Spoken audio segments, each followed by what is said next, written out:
Hey, Bass Resource fans, Mike Iaconelli here. Welcome to a brand new edition of Ike's Bass Class.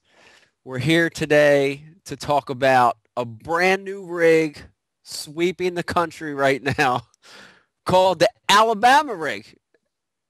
And of course, it's not one of these new techniques. It's actually an old technique that has come back around like most of these techniques that we're talking about. But I got to be honest with you. When I kind of first heard the rumors of this thing, it threw me off guard a little bit.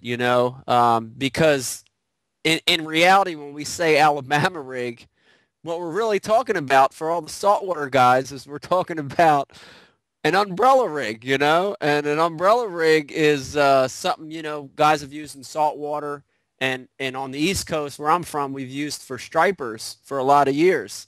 And it's funny because it defies a lot of the rules of what traditional bass fishing is or what we think about in traditional bass fishing with artificials. So for years we've been taught, um, to imitate the forage to a T and to use line that's invisible and to really hone in on the exact size and shape and to get rid of, a lot of the terminal stuff. That's kind of been embedded in my mind in bass fishing, especially in clear water. And then you see a contraption like the Alabama rig, which is essentially kind of looks like a crab trap with a bunch of baits hanging from it.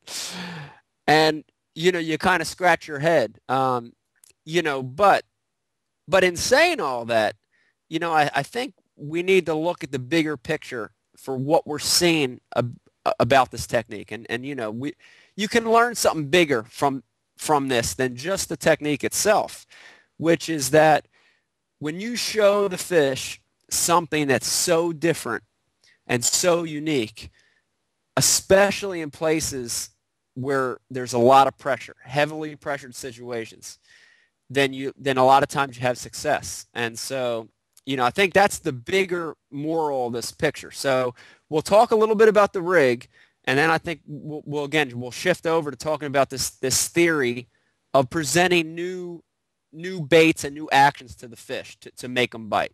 So again, the umbrella rig and its pure essence, the Alabama rig is basically it's your line, your main line to uh, to a weight, and then off of that weight is basically four or five wire leaders that keep snap swivel spread at an even distance apart. And on these snaps, you can pretty much place anything you want. Right now, the hot baits for this Alabama rig are things like a swim bait, the Berkeley hollow belly swim bait in both sizes, the big size and the little size, on a jig head, things like fluke style baits, scrounger heads, spinner baits. I've even seen some emails come through already where guys are rigging jigs, brush hogs, shaky heads. I even had one talk about using frogs on the Alabama rig. So I think the bait choice can be anything. But the theory of this now, especially with, if you can imagine these five swim baits coming through, is to imitate a school of fish, to imitate an actual school of bait fish coming by.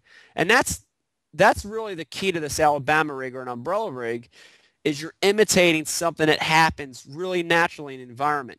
We've all been out there at one time or another and have looked down in the water and have seen a school of shad or alewife or perch or whatever it is swim by, and you can see how they kind of swim in unison.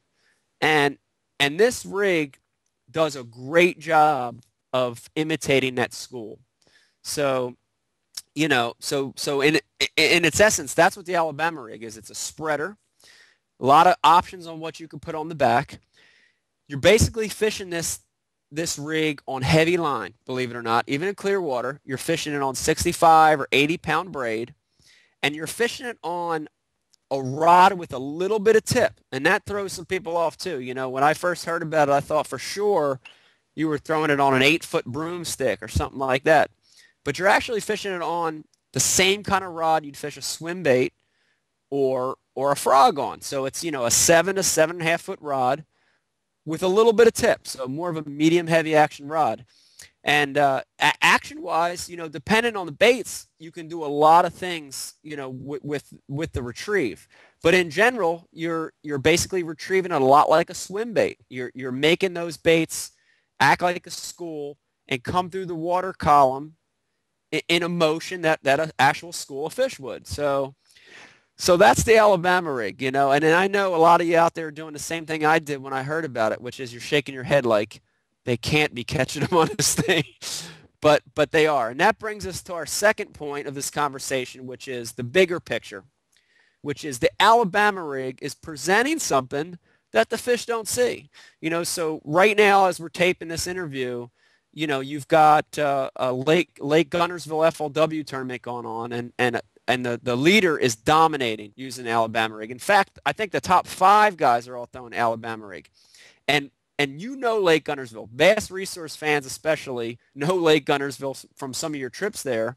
And it's heavily pressured. I can tell you that, you know, you could be there on a Monday, on a Tuesday, on a Wednesday, on a Thursday, from 6 a.m. to dark, and there's 100 boats out there every day of every week. It's that kind of lake. If you can imagine the intense pressure on that lake, it's every day. And we've got this tournament going on right now in the fall, which is a tough bite anyway, yet these guys are killing them. These guys are bringing in incredible stringers. And again, the essence of what I'm trying to say to you here is that when you show these fish, no matter how pressured they are, something that's truly unique and different, that you're going to get a big response from the fish. And so, you know, so the Alabama rig is unique. And the bigger picture of this is when you're faced with a situation where you've got heavily pressured fish, they've seen everything in the book, a lot of times it's a good thing to think outside the box and to show them something they've never seen before. So Alabama rig, it's not a joke. People are fishing it. Give it a try. I think it's going to be something, you know, that has some success, especially in the short term.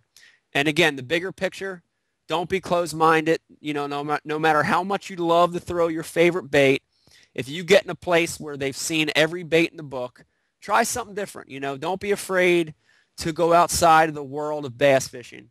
Go to saltwater, go to trout fishing, go to walleye, and try some of the techniques that work in those arenas, and you might find a hot bait too. So that's the Alabama rig.